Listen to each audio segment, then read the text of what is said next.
Good morning. Welcome to my channel. My name is Shoshana and I'm a guide to life. And I want to talk about being in appreciation and how when you are in appreciation, the universe, God, the world, nature will bring you more things to be in appreciation for because you will be attuned to the good aspects of life. When you can make it into a game. Because have you ever noticed that when you're miserable, all you see is misery? When you are miserable, everyone seems miserable, and people that don't aren't miserable, it seems like they're putting on a play. That's not real. They're being fakey. Whereas when you are in your higher self, in your high vibrational mode, have you ever noticed how you notice all of the things that are magnificent? And so if you can turn it into kind of like a game to where what can I be in appreciation of? Not only does it bring you into the now, it brings you into the present moment and it brings you into complete awareness of your surroundings. So you're not, yeah, a lot of us will float days through just being in your mind, not even realizing or noticing what is around you in the physical world right here present in, especially with the new phone generation. People are in their phone. It's like they're in a different world and the world around them completely disappears. Or a lot of times when you're trying to get somebody's attention and they'll talk to you and you can tell that they are not with you. They don't know what they're not really perceiving what you're saying. They're just kind of giving you their automatic answers. A lot of times with kids, it's like, are you going to clean up that mess? Yeah. I'm going to clean it up. Yep. I'm going to get to it in a minute. And you know that they didn't hear not one word. And even when you try to get their attention, like, listen to me, look at me. Are you going to clean up that mess? Yes, I'm going to clean it up. Yeah. And you can tell that they didn't hear you. And the next day, the mess is still there. And you ask them about it. You said, well, you didn't ask me to do that. I don't remember you talking to me about that.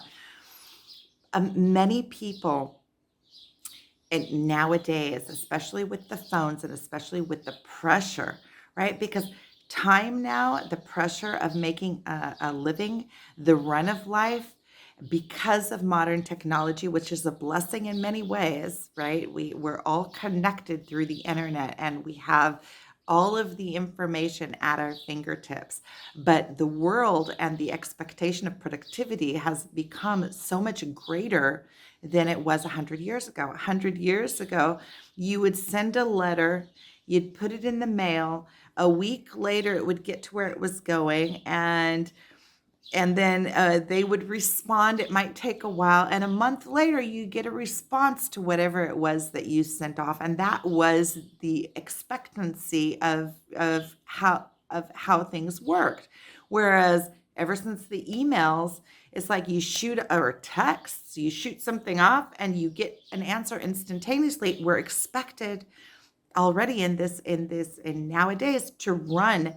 We're running at 100 miles an hour, so we're constantly under pressure. There's constantly hundreds of things in our mind, whereas let's say 200 years ago, you would have, maybe we would have been far more ignorant than we are today with far less knowledge, but our life would have moved at a much slower pace. And not only that, it seems like nowadays in the modern world, we don't have the option of moving at that slower pace if we're stuck in the matrix, right? When you start slowing your, we go rewind, start slowing your life down, you can find that with very intentional action, very intentional and on the point action, you can slow your life down and continue to make a living. But you have to do that with so much self-control because everything around you is moving so fast. Overstimulation. And so we were taught, even in my generation, I'm 48, even in my generation, already everything started moving so much faster with the phones, with the internet. Yeah, I went from, as a child, there were no cell phones. When I was about 17, 18 were the first cell phones that started coming out, something like that. And then there was just a boom in technology, internet, and internet at your fingertips everywhere you go. When I used to leave the house as a teenager, that's it. You leave the house, you are cut off from your house unless you get to a payphone and call home for something. Nowadays, you are always expected to be available, and you expect always to have availability. And so life is running so much faster than it ever has. And it can make it that much more difficult to come into the current moment and to be present. And so being in appreciation not only enhances your life and allows you, because when you are, uh, I've noticed happiness always lies within appreciation. You cannot have happiness without first having the base of appreciating whatever it is that you're happy over. So, I mean, you can check it out.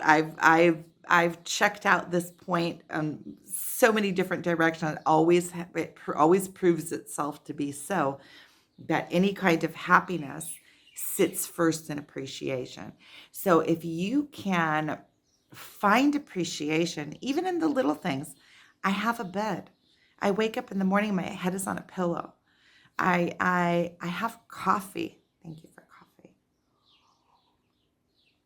When you can find appreciation in the little things, it brings you into the current moment. It connects you to where you are present right now.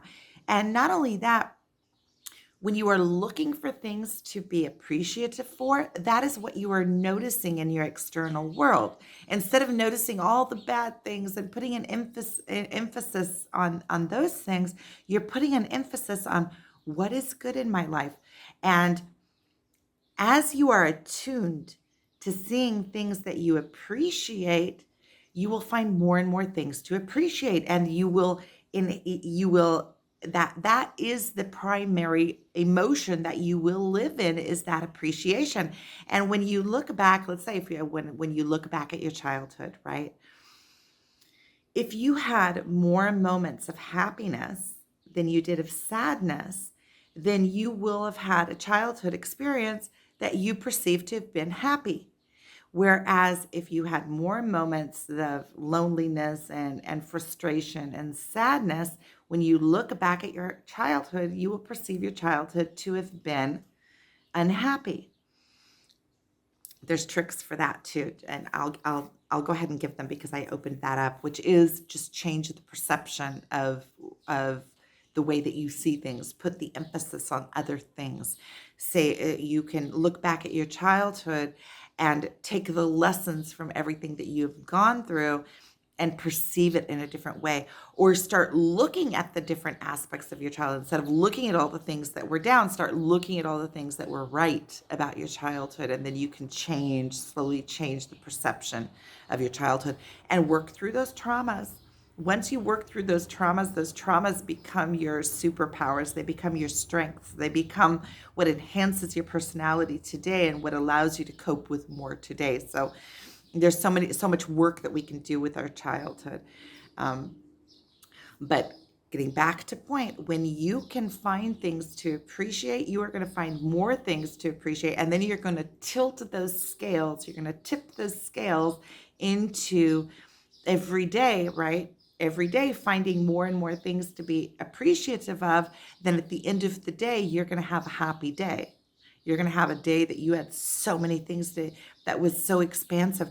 And if you are in looking for things that you to be appreciative of, you are more aware and you are training yourself to be in the moment and not be in your mind somewhere up living your life where it's not really happening, because the ultimate of the spiritual awakening is bringing all of those ideas, all of what you are conceiving and perceiving, and then interpreting it into action and manifestation, right? Because you have to have your action is what is like a binder between your thought and your physical surroundings, the physical world that is outside of you. So it's you could see it as kind of like the glue in between the two. So you bring down your thoughts and your ideas and your inspiration, which in order to have inspiration, really,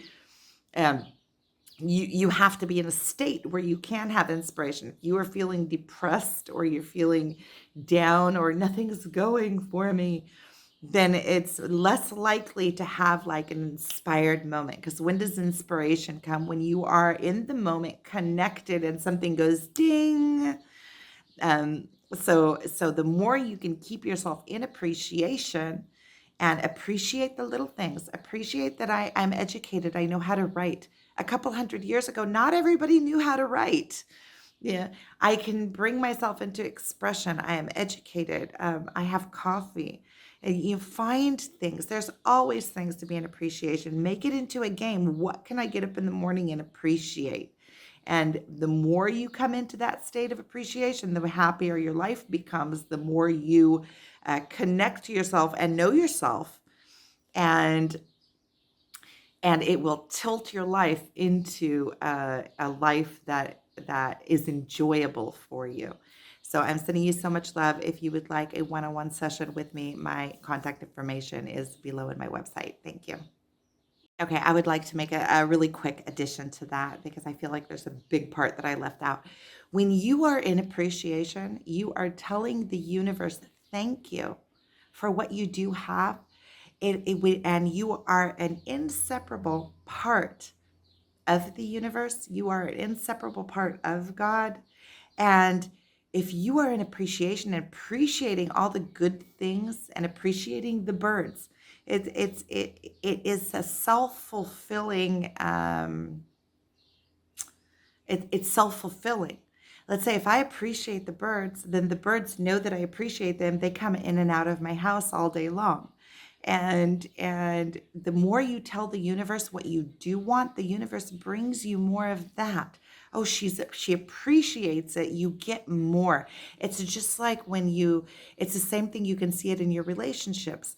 When you appreciate the person that is with you, they want to serve you. They want to give you more because they see that you appreciate it and they like being appreciated.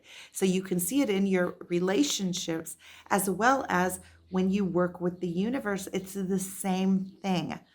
You work with the universe, you work with God, and you are in appreciation of what you do have and not saying, oh, this is crappy. Why'd you get all this crappy stuff? And then you're going to get more of what you're perceiving to be crappy. And so when you are in appreciation, you get more to appreciate. It's inherently, it happens on its own.